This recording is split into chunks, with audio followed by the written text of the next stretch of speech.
হয়ে গেছে।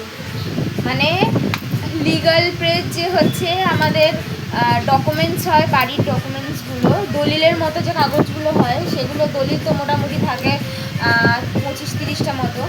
সেই দলিল জেরক্স করেছি মোটামুটি 7-8টা। মানে সকাল থেকে জেরক্স করে করেই মাথা খারাপ হয়ে যাচ্ছে আজকে। আর প্রিন্ট আউটও আজকে খুব বেশি হয়নি, প্রিন্ট আউট মোটামুটি অল্প হয়েছে, বাট ঠিকঠাক আছে। যেটুকুনি শিখেছি সেইটুকুনি প্রিন্ট আউট করতে পেরেছি। আর যেগুলো হচ্ছে মানে বড় বড় কাজ যেগুলো হচ্ছে আমি এখনও শিখিনি, সেগুলো আমি অর্ডার ধরে রেখে দিই, সেগুলো রাতের বেলা এসে রাজ করে, কাজগুলো কমপ্লিট করে।